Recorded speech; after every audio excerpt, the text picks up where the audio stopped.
Nós estamos no ano da comunhão e sempre colocamos o nosso tema aí para os irmãos lembrarem. Hoje nós queremos falar um pouco sobre lidarmos com a tristeza. Eu convido você para abrir a sua Bíblia no Salmo 22, por favor. Salmo 22.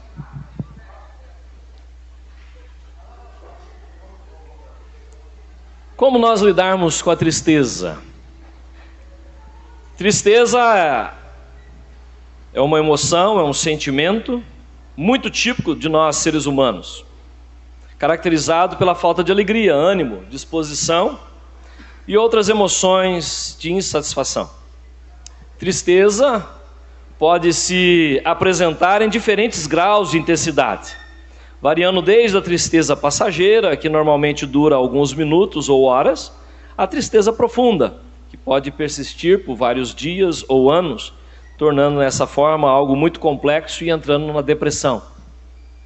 Tristeza tem alguns sinônimos no dicionário quando nós vamos ver para tristeza: infelicidade, desânimo, tristura, descontentamento, abatimento, melancolia, entristecimento, desalento, desolação, desconsolo, insatisfação, esmorecimento, prostração, depressão, desesperança.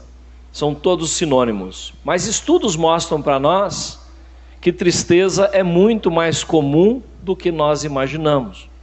Tristeza é algo que os pesquisadores e os cientistas dizem para nós que diariamente, pelo menos 50% da população mundial sofre de tristeza. Sendo que nós somos a nação mais ansiosa do mundo, os brasileiros são as pessoas mais ansiosas do mundo, mais do que qualquer outro país, mais do que qualquer outro povo, qualquer etnia, o brasileiro é o povo mais ansioso do mundo. Nós sofremos muito com tristeza, porque a ansiedade vai trazer tristeza. E durante o inverno, que nós estamos terminando, chegando na primavera agora, dia 22, agrava a tristeza. E durante a pandemia a tristeza aumentou, porque nós ficamos amarrados, isolados, dentro de casas, dentro de apartamentos, sem poder ver os entes queridos, e além disso, perdemos muitos entes queridos.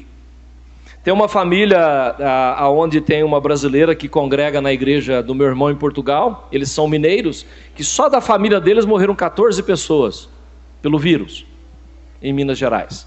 Imagina você, na sua família, ter morrido 14 pessoas. Nós estamos aqui em luto porque nosso amigo Rubão faleceu. Ainda não engolimos isso. E teve outras pessoas amigas. Esse ano, somente esse ano, eu já tive 36 pessoas próximas de mim que faleceram, só esse ano. É difícil nós tratarmos essas situações. É difícil nós entendermos como lidarmos com a tristeza. E como nós sabemos, não há nada novo debaixo do sol. Se você começar a ler a Bíblia, você vai encontrar muitos textos que falam de tristezas. Por exemplo, o livro de Jó, o livro de Eclesiastes, os Salmos. Jesus fala muito sobre o assunto, Paulo fala muito sobre tristeza. A Bíblia está cheia de textos assim.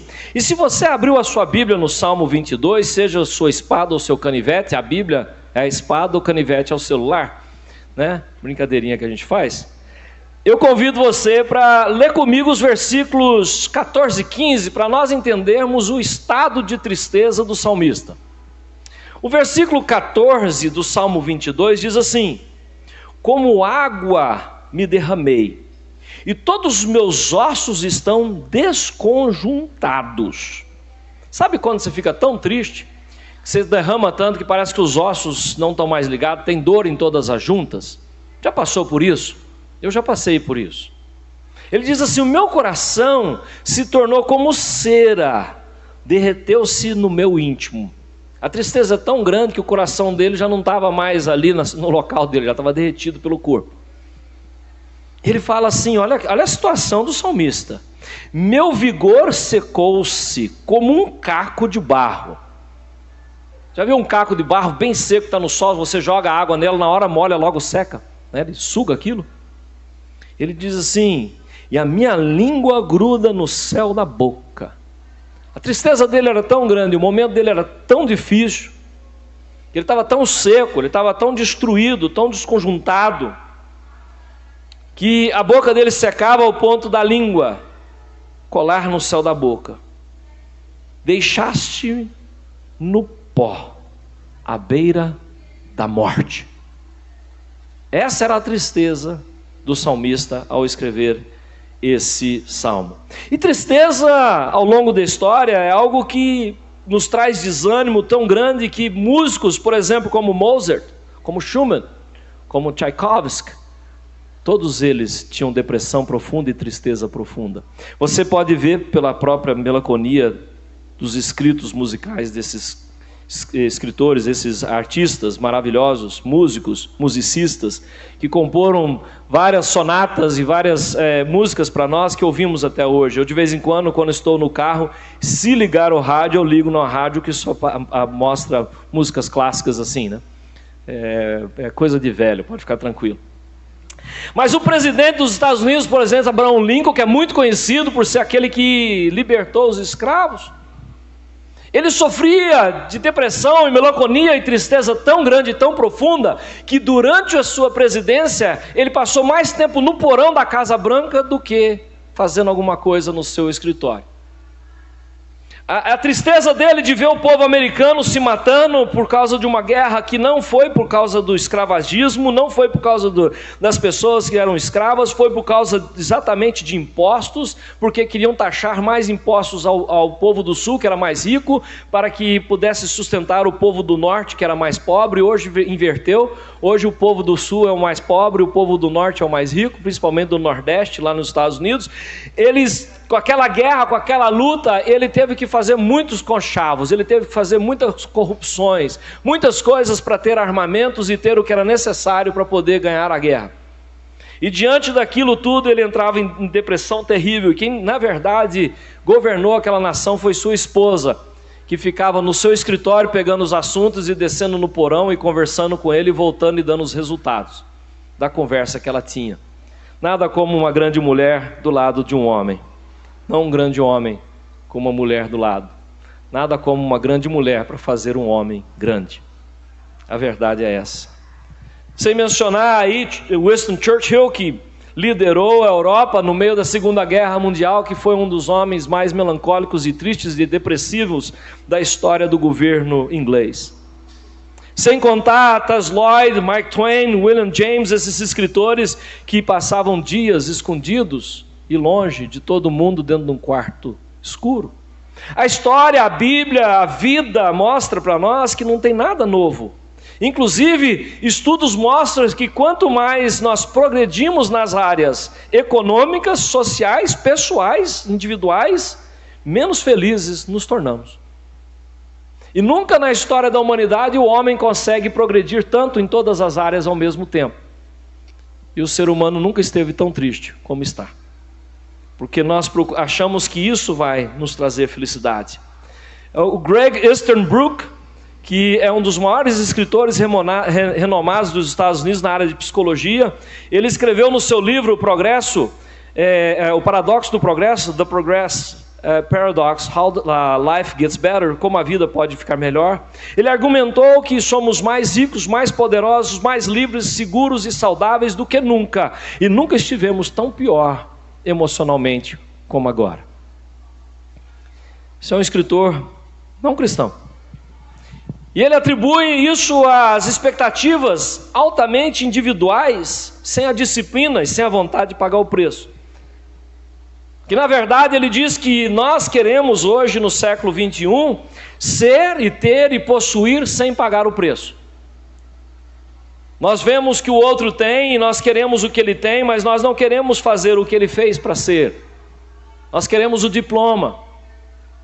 E tem diplomas à venda para todo lado, tem carteira de motorista à venda para todo lado, tem tudo à venda, se você não quiser pagar o preço de fazer. Eu estou transferindo a minha carteira de C para E agora e tenho que fazer 20 aulas de carreta, né?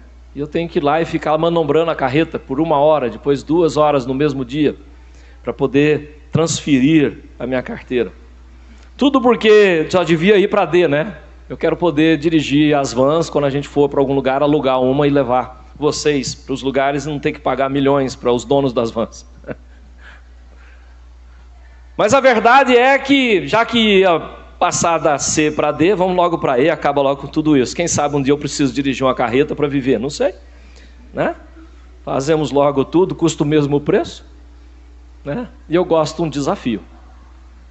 Estou aqui pastoreando vocês, um grande desafio na minha vida. Mas a verdade, queridos, que nós queremos o calor, nós queremos a segurança emocional, nós queremos a vida em comunidade sem nenhuma das demandas ou das restrições de viver em comunidade.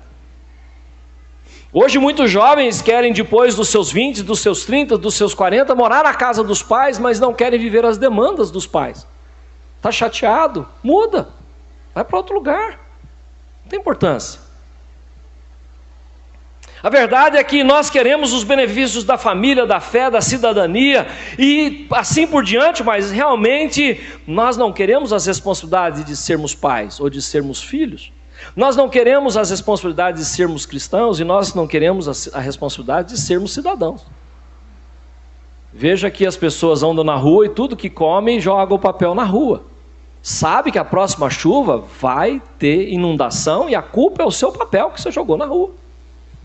Mas só o meu papel é o seu com mais de milhares de pessoas. Juntam e entopem os bueiros. Mas não tem um dia que eu esteja na marginal que eu não veja as pessoas jogando tudo para fora da janela. Garrafas e tudo. E eu fico assim, quem dera eu pudesse parar, pegar isso, correr e jogar na cara da pessoa. Esse é meu desejo humano. Sou carnal também em alguns momentos. Dá vontade de ir lá e fechar o cara, e colocar o dedo no nariz dele, puxar ele pela orelha e levar lá onde ele jogou a coisa para pegar. É a minha vontade, né? Não queremos ficar sozinhos, mas como indivíduos nós sabemos que muitas vezes para ficar sozinho nós temos que amar e viver em comunidade. E isso muitas vezes nós sentimos como otários, porque as pessoas abusam de nós quando nós queremos pagar o preço. Porque eu não jogo o papel, todo mundo joga, aí eu falo, então vou jogar também. Porque ninguém pode ser confiável, eu também não serei. Ou eu não vou confiar em ninguém. E aí você pode estar falando, tá bom, Jeff, tá bom, você já falou o suficiente, qual seria a solução? Certamente aceitar e chafundar-se numa vida onde os humores sombrios e deprimentes nos tomam e nos levam, não é o caminho. Certamente trancar dentro de um quarto escuro e não ver mais ninguém não é o caminho. Certamente comer tudo que tem na geladeira e tudo que tem na casa não é o caminho. Certamente não comer nada não é o caminho. Certamente esse não é o caminho. Especialmente porque o nosso humor e a forma que eu e você vivemos não afeta somente você, não afeta somente eu, afeta todo mundo em volta de nós. Quem mora dentro da sua casa é afetado, quem trabalha com você é afetado. Às vezes os vizinhos são afetados. Ontem o meu vizinho da frente deu uma festa, as pessoas ficaram bêbadas, e aí dirige, não dirige, pega, não pega, olha, não sei, e briga e tudo. 3 horas da manhã ainda estou ouvindo aquele quebra-pau lá do outro lado da rua, né? E aí a gente tenta dormir para vir pregar no próximo dia. Mas a verdade é, isso porque eu moro no meio de chácaras, né? E raramente tem alguma festa. Mas a verdade é que não podia fazer nada, porque ele é policial, o dono da casa, né? Então eu vou chamar quem? Mas o que fazemos? Nós vivemos num mundo assim, estressado, pessoas infelizes, e pessoas que têm momentos difíceis e ficam tristes. O sociólogo Dr. Howard Kahneman, da Duke University nos Estados Unidos, diz que há mais de 1000 estudos que comprovam que a fé é a resposta. Há mais de 1000 estudos, e aqui quando eu estou mencionando, não estou mencionando um crente, estou mencionando um sociólogo que não é cristão, um professor de uma universidade. Apesar da Duke ter começado, quando começou, pelas nossas igrejas nos Estados Unidos, como uma igreja cristã. Se dizem ainda ser, mas estão bem distantes. Pessoas com fé são menos deprimidas, menos ansiosas, menos suicidas, ele falou, no seu estudo, no seu livro. E elas têm mais a capacidade de lidar com crises, elas têm mais capacidade de lidar com as doenças, com o divórcio, com o luto. Dizendo que ter a fé não vai te livrar das crises, não vai te livrar de doenças, não vai te livrar de divórcios e não vai te livrar de lutos. Como cristão, tendo a fé, nós não estamos livres de nada das mazelas desse mundo, mas nós temos algo especial. Nós temos algo diferente. E os pesquisadores identificam várias dimensões das pessoas que têm uma forte fé, uma fé forte, que fornece um antídoto para a tristeza. A fé fornece ao indivíduo um significado além do propósito da existência solitária. A fé, ela fornece para mim e para você algo muito maior, à medida em que nós deixamos de ser atraídos e absorvidos pela essa cultura do consumo, pela essa cultura do divertimento, que eu preciso ir, eu preciso estar no parque, eu preciso ir e voltar, eu preciso sair, eu não consigo ficar, eu tenho que ter, eu tenho que possuir, eu tenho que fazer, eu tenho que ficar bonito, eu tenho que comprar, eu tenho que isso. A partir do momento que nós deixamos os desejos, deixamos essas coisas e nos esvaziamos de nós mesmos, nós começamos a encontrar foco para a vida. Nós começamos a encontrar significado para a vida. Nós começamos a deixar o que nos deixa inquietos de lado. E nós começamos a ver que nós não somos tão entediados como acabamos ficando. E que temos que criar alguma coisa o tempo todo para sentir bem. Porque nós temos um relacionamento com um ser superior a nós. Nós temos fé. E é preciso alguma coisa assim que vai além do que eu faço e você faz diariamente, porque diariamente nós somos envolvidos em muitas tarefas. A mulher, o homem, hoje em casa, eu por exemplo na minha casa faço praticamente tudo, então eu já não falo mais a mulher ter os afazeres de casa, né? Eu já faço tudo dentro de casa há muitos anos, divido as tarefas e faço até além, porque eu sei que eu não estou ali só convivendo, eu estou ali vivendo. Mas a verdade é que nós temos afazeres: limpar, lavar, ir para o trabalho, ligar o carro, ver se tem óleo, não tem, e voltar, e tem que cumprir metas, e pai, nós vamos a vida assim. E nós entramos em tudo isso, e nós temos que cuidar de filhos, e temos que participar da comunidade que fazemos e tudo mais, e nós temos que, na verdade, ter alguma coisa que transcende isso, alguma coisa que é superior a isso, alguma coisa que vai além disso. Ou então nós vamos ficar tristes, tendo tudo isso para fazer e fazendo tudo isso. Nós precisamos de um relacionamento com alguém superior a nós. Nós precisamos da fé. Requer uma perspectiva diferente de nossas próprias preocupações, de nossas próprias necessidades, de nossa rotina. Requer a gente entender Mateus 6,33, buscar em primeiro lugar o meu reino, a minha justiça, e as demais coisas serão acrescentadas. Requer nós entendermos algo mais profundo. Requer nós entendermos que existe uma luz, e essa luz é Jesus. Requer de mim e você pararmos e olharmos para tudo que fazemos e pararmos de fazer porque somos obrigados, ou porque temos que cumprir metas, ou porque faz parte do nosso dia, mas nós fazemos por amor a Deus. Eu posso limpar um chão, lavar uma vasilha, eu posso lavar uma roupa, eu posso ligar um carro, eu posso andar na rua, eu posso trabalhar numa empresa, eu posso fazer o que for para a glória de Deus. E somente quando nós podemos ver os nossos compromissos, as nossas atividades com essa luz mais ampla, de que eu não faço para sobreviver, eu faço para a glória de Deus, tudo aquilo deixa de ser uma obrigação, um peso, e começa a ser uma satisfação.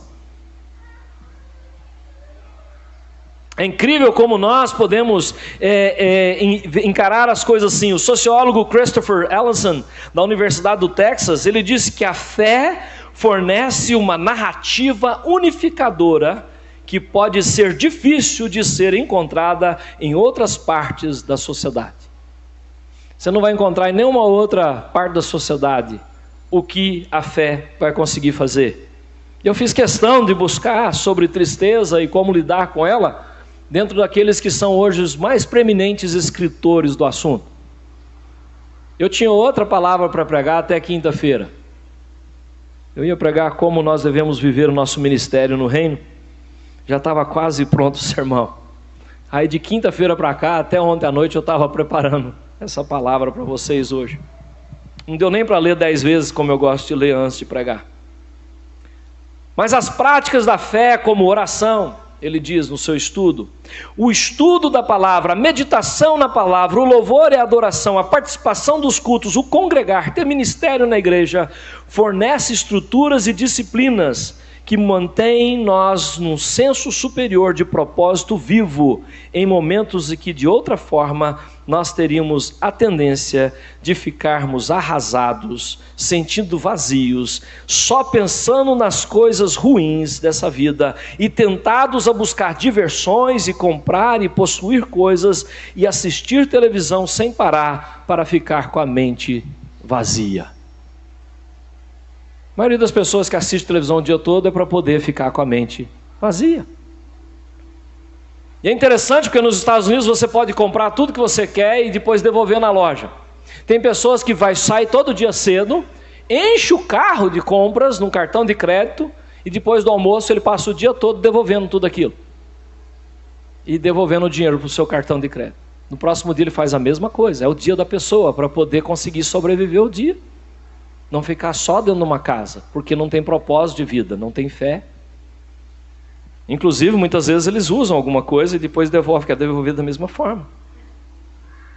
Nós somos projetados como cultura a vivermos distraídos e não conectados. E não concentrados. E por isso que nós não conseguimos mais os alvos que conseguíamos antes. Eu tenho 2 filhos, um de 28 e um de 24. E eles olham para mim e falam, pai, como? O senhor conseguiu, fazendo ministério e ganhando nada, conquistar tudo que o senhor conquistou? Eu falei, você precisa de disciplina, só isso. Disciplina, nada mais. O seu pai trabalhava 72 horas por semana em 2 empresas e fazia o ministério para sustentar vocês e conquistar as coisas. Precisa de disciplina. Por 30 anos eu dormi 3 horas por dia. Precisa de disciplina. Mas eu nunca deixei de orar, de ler a Bíblia e ter comunhão com meu Deus durante esse tempo todo. Porque a minha primeira hora do dia sempre foi com o Senhor. Mesmo dormindo 3 horas por dia. E mesmo trabalhando 72 horas por semana. A verdade é que nós precisamos ir mais profundo em nosso relacionamento com Deus.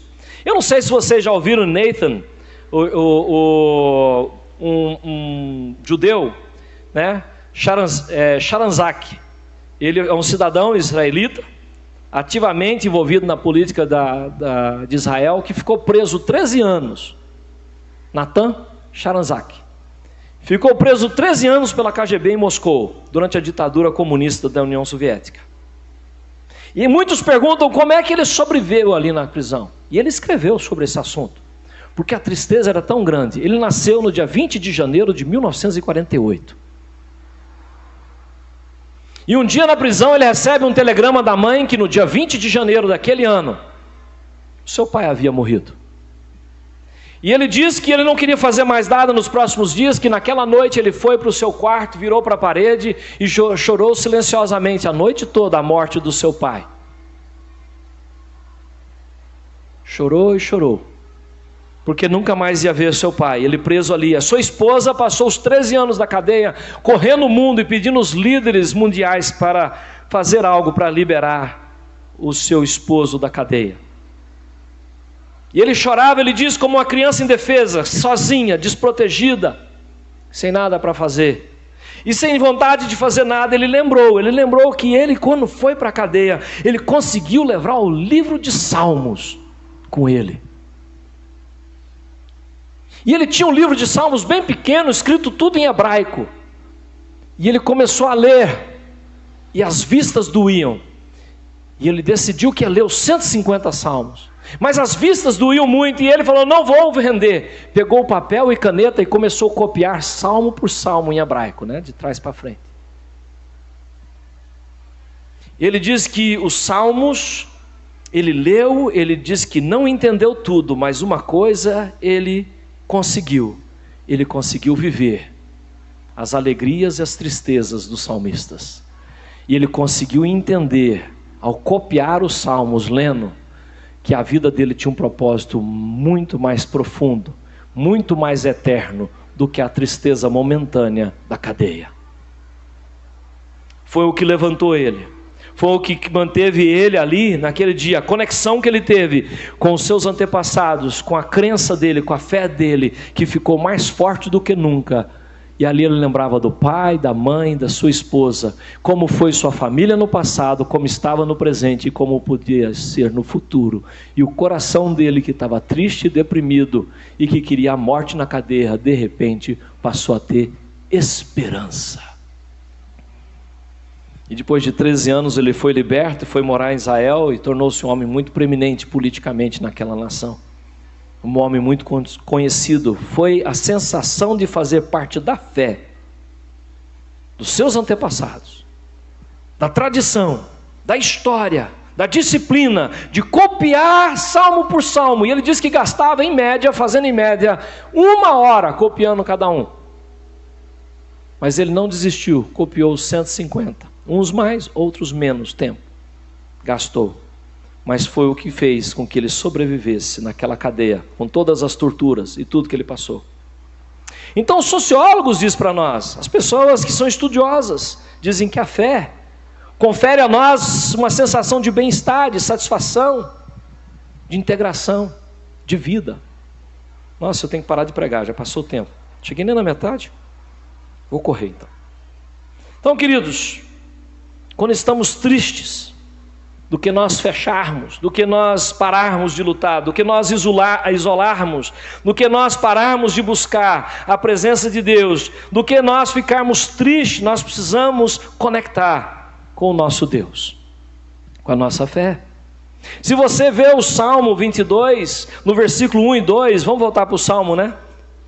Quando você vê o Salmo 22, no versículo 1 e 2, ele começa dizendo assim: meu Deus, por que me abandonaste? Por que estás tão longe de salvar-me? Tão longe dos meus gritos de angústia? Meu Deus, eu clamo de dia, mas não me respondes. De noite não recebo alívio. Você já teve dias assim? E você orou, e cadê Deus? Eu já tive muitos dias assim na minha vida. Senhor, cadê o Senhor? Você pode notar que as primeiras palavras desse salmo são as palavras de Jesus na cruz. Meu Deus, por que me desamparastes? Ou por que me abandonastes? Mas sabe, nem Jesus e nem o salmista ficou no buraco não. Corre o dedo aí e desce para o versículo 22 ao 25 do Salmo 22. Ele diz assim, olha que coisa sensacional: proclamarei o teu nome aos meus irmãos. Eu vou falar para todo mundo do teu nome. Na assembleia te louvarei. Quando a gente reunir e congregar, eu vou te louvar. Louve-lhe vocês que temem ao Senhor, louve ao Senhor. Glorifiquem-no todos vocês, descendentes de Jacó. Tremam diante dele todos vocês, descendentes de Israel. Pois não menosprezou, nem repudiou o sofrimento do aflito. Aleluia. Ele começa dizendo, eu clamo, cadê o Senhor não me ouve. Ele lá mais na frente, nós lemos agora há pouco, eu estou seco como um caco.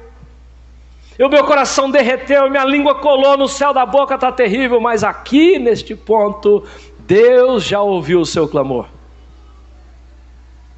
Porque Deus ouve o nosso clamor. Aquele momento que você fala e espera uma resposta e Deus não fala nada, Ele está te ouvindo, Ele já está chegando a resposta, pode esperar. Ele está te ouvindo, Ele não deixa de te ouvir um segundo. Ele ouve os seus pensamentos, seus sentimentos, Ele ouve tudo. Olha aqui, não repudiou o sofrimento do aflito, não escondeu dele o rosto, mas ouviu o seu grito de socorro. De ti vem o tema do meu louvor, na grande assembleia, no grande culto, na presença dos que te temem, cumprirei os meus votos. Porque sabe, quando a gente está na pior, a gente faz votos para Deus, não é verdade? Não esquece de cumprir não, tá bom? Você não precisa fazer não.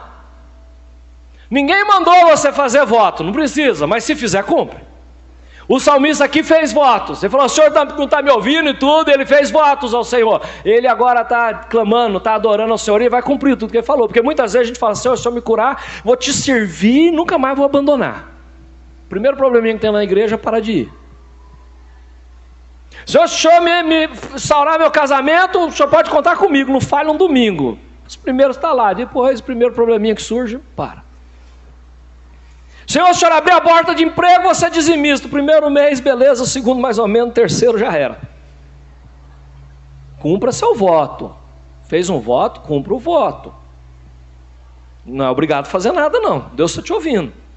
Nós precisamos romper com o isolamento, com declarações a Deus. E nós precisamos entender que nós precisamos da fé em Deus. Nós precisamos declarar e adorar ao Senhor ao mesmo tempo. E nós precisamos conectar com pessoas que possam ouvir o que eu e você estamos passando. Pastor Rubem Daniel, Rubão, meu amigo de tantos anos, toda semana nós conversávamos. Todas as semanas ele passava tudo que ele estava passando para mim. Toda semana. Contava tudo que estava acontecendo na igreja, na vida pessoal dele, nas emoções, no trabalho e tudo, pedia meu conselho. Todas as semanas. Todo mundo precisa de alguém para isso.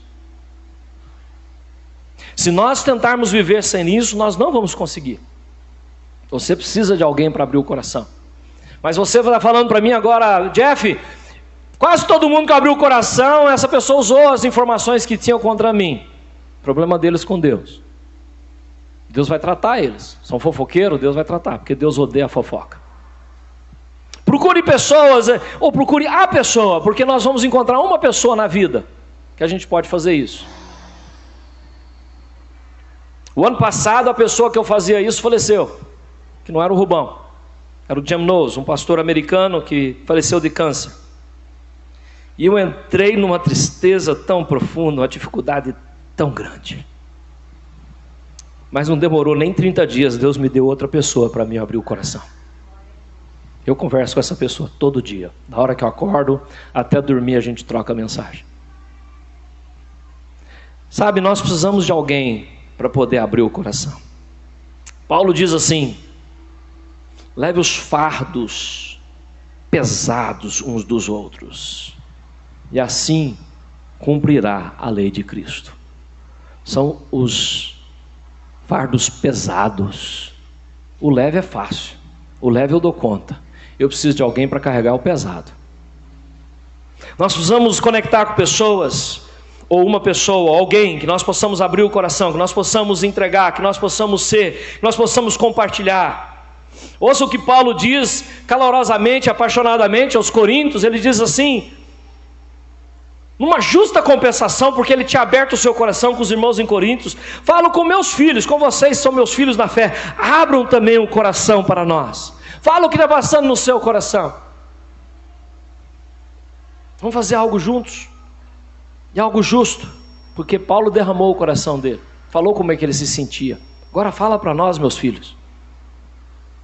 O próprio Jesus virou para os seus discípulos, já falou assim: já não os chamo de servo, porque um servo não sabe o que o seu Senhor faz.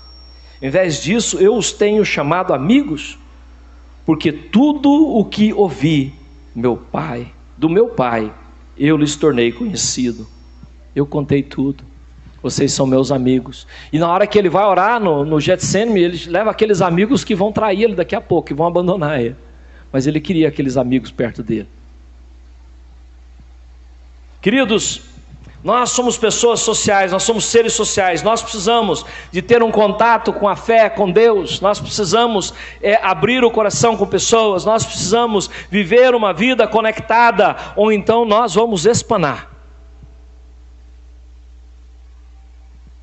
Tem um irmão em Pirituba que eu batizei ele, a família dele toda, ele trabalha nas madrugadas tirando os corpos das linhas de trem de São Paulo e do metrô. De pessoas que suicidam diariamente. Ele passa a noite todinha fazendo isso com uma equipe, só catando corpos de pessoas que suicidam todos os dias nas linhas de trem e metrô da cidade de São Paulo. Pessoas suicidam, jogam um saco preto lá em cima da pessoa, e à noite, na hora que fecha tudo, ele passa a noite pegando corpos. E você deve estar perguntando: por que, Senhor? E às vezes a pergunta não é por quê, é para quê, Senhor? Sabe por quê? Seja o que acontecer na minha vida, Deus tem um propósito. Porque nós sabemos que Deus age em todas as coisas para o bem daqueles que o amam, dos que foram chamados de acordo com o seu propósito. Então, do que eu perguntar para Deus por quê, vamos começar a perguntar para quê? O que o Senhor quer usar? Como o Senhor quer usar isso para a glória do Senhor? Como eu posso fazer isso? Sabe por quê? Nós que somos cristãos, nós vivemos por fé e não pelo que nós vemos. Nós somos diferentes e nós precisamos conectar com o nosso Deus.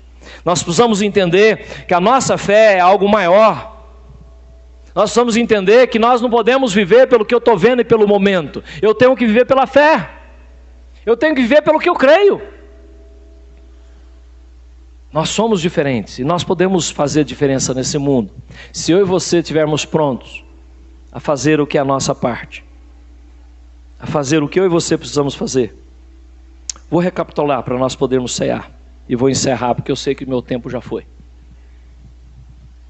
Todos nós experimentamos tristeza na vida, amém? Alguém aqui nunca ficou triste? Fala para mim aí. As posses e os alvos alcançados não eliminam as tristezas. Fale suas tristezas para Deus. Declare a Deus sua fé nele para vencer as tristezas. Procure alguém para compartilhar suas tristezas. Viva pela fé e não por vista.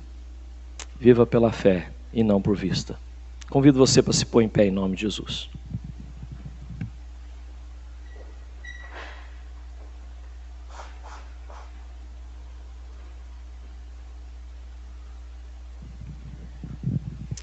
Pai amoroso,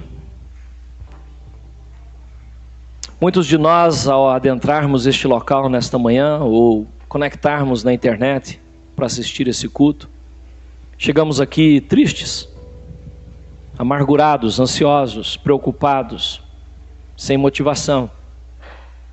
Muitos de nós temos experimentado dias difíceis, perca de amigos, parentes,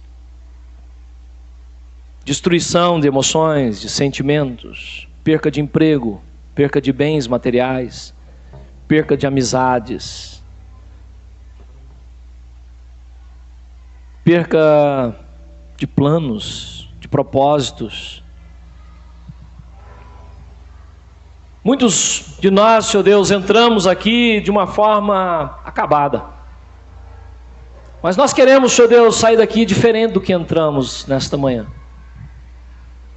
Nós queremos, Senhor Deus, em nome de Jesus, entender que se nós deixarmos de olhar o momento e olharmos para o Senhor e conectarmos com a fé que nós temos em Deus o Pai, o Criador, em Deus o Filho, o Salvador, em Deus o Espírito que habita em nós, nós vamos conseguir sobreviver e passar de um dia para o outro, mesmo nos dias mais sombrios, e chegar lá na frente, porque nós estamos focados na luz que é Jesus. Nós entendemos que tem um propósito em estarmos aqui, e nada é à toa, e que o Senhor usa tudo para o nosso bem, apesar do que seja, apesar das nossas próprias cacas, das nossas próprias decisões, que autodestruímos a nós mesmos. O Senhor conhece tudo, e o Senhor é capaz de inverter a desgraça em graça. A nossa confiança está no Senhor. Ajuda-nos, Senhor Deus, a conectar com pessoas que têm a mesma fé nossa, o mesmo compromisso nosso, para que nós possamos compartilhar a tristeza e a alegria de sair da tristeza. Que nós tenhamos pessoas para abrir o coração de verdade, que não sai para contar para o outro, mas que ora conosco, que dá uma palavra amiga, que não julga, mas ajuda. Que nós possamos, Senhor Deus, entender, Pai, que nós precisamos muito mais do Senhor do que nós entendemos, do que nós compreendemos.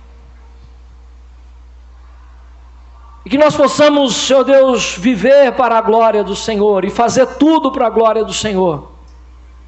Que nós possamos confiar que o plano do Senhor é melhor do que o nosso.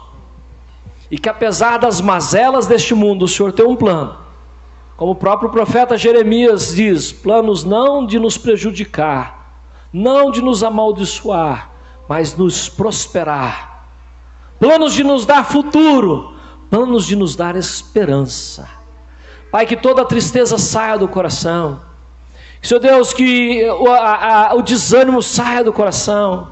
Que as pessoas deprimidas possam levantar, possam sair e dizer: eu sei porque eu estou nessa terra, eu nasci para a glória de Deus.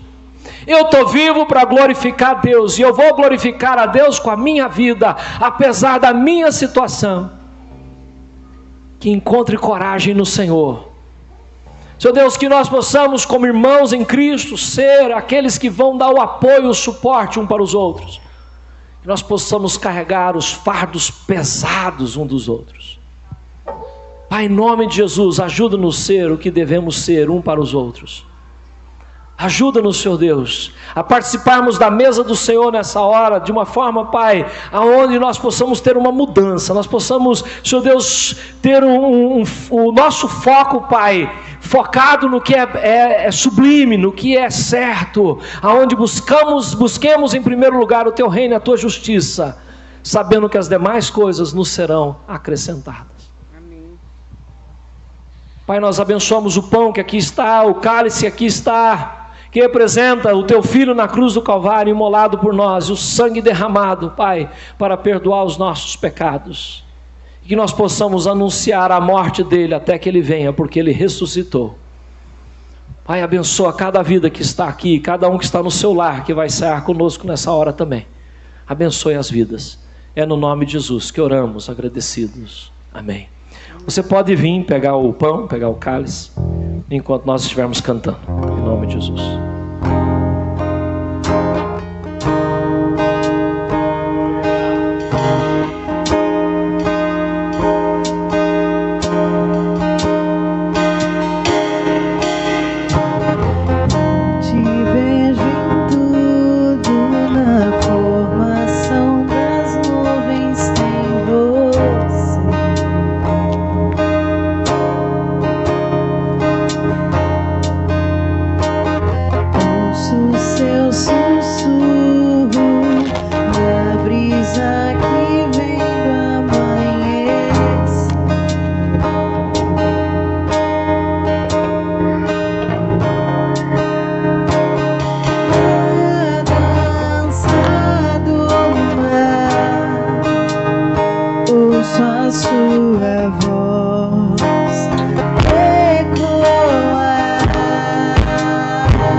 noite em que Jesus foi traído, ele tomou o pão e deu graças e partiu e disse: esse é o meu corpo que é dado em favor de vós. Comei dele todos em memória de mim.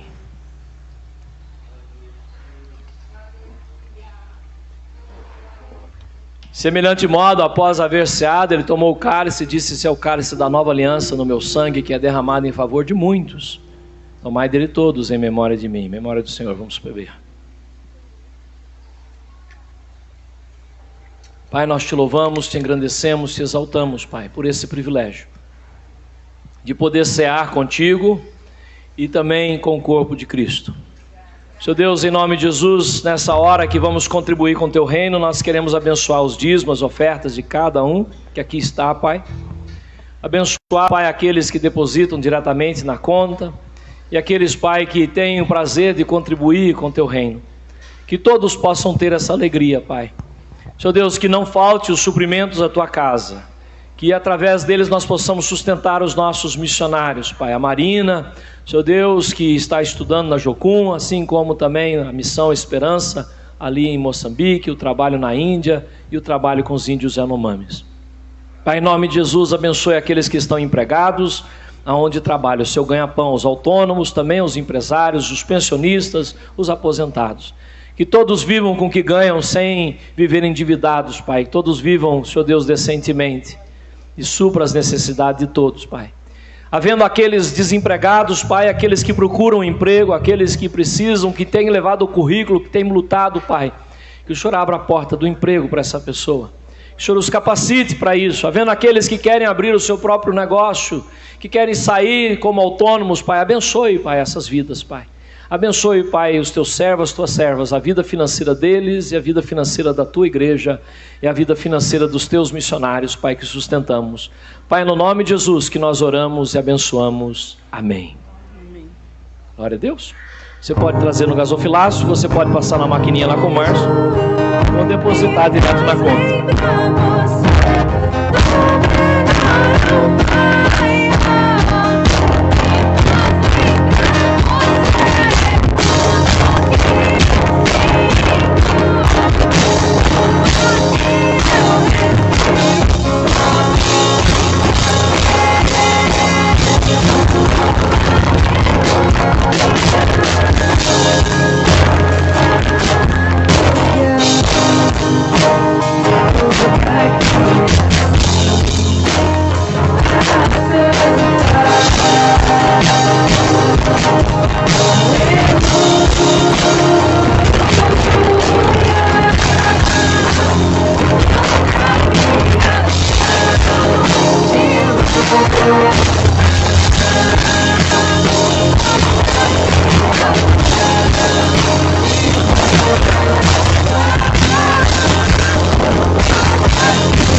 Jesus, aleluia, glória a Deus, nós te louvamos, Senhor, nós te louvamos, glória a Deus. Temos uma visitante pela primeira vez, a Maísa, seja bem-vinda, em nome do Senhor Jesus Cristo, tá bom? Temos o pastor Toninho, sua esposa, também nos visitando nesta manhã, que Deus abençoe a vida de vocês, obrigado. Os demais, eu creio, são todos da casa ou já são recorrentes, e agradeço por isso. Então amanhã o seminário às 20 horas, às 20 às 22 horas, online, nosso seminário teológico. Terça-feira ainda vai ser o Lar Esperança online, e na quinta o culto aqui, na outra semana inverte, né? Os dois. Tem mais alguma programação esse final de semana, alguma coisa? Não? Além do nosso culto às 10h30 no domingo que vem. Mais algum recado, aviso? O seminário, né? Tem um seminário no dia 25 de louvor e adoração e tem uma apostila, o custo da apostila mesmo, me recorda? R$8 vai custar a apostila. Esse será o custo, se você quiser fazer o curso. Fale com o Lucas Borges, ele vai anotar o seu nome, vai fazer a apostila e depois você pode dessa forma, acho que ele vai passar um Pix para você passar o valor, é isso? Isso. Então tá bom. Então você tem essa semana para falar se faz ou não faz o curso, para na segunda-feira que vem, dia 13, os irmãos possam fazer o pedido da apostila para fazer a impressão e tudo mais, encardenação, e dá tempo de estar pronto no sábado, ok? Mais algum aviso? Não? Então receber a bênção final, amém? Que o amor de Deus o Pai, que a graça e paz de nosso Senhor e Salvador Jesus Cristo e as consolações do Espírito Santo de Deus esteja com cada um de vós. Que aonde você colocar as plantas dos pés, o lugar seja santo, e onde colocar as palmas, suas mãos, tu sejas ali próspero, em nome de Jesus. E o povo de Deus diz, amém. Diga para o teu irmão, eu te amo, em nome de Jesus.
Sem fazer cirurgia.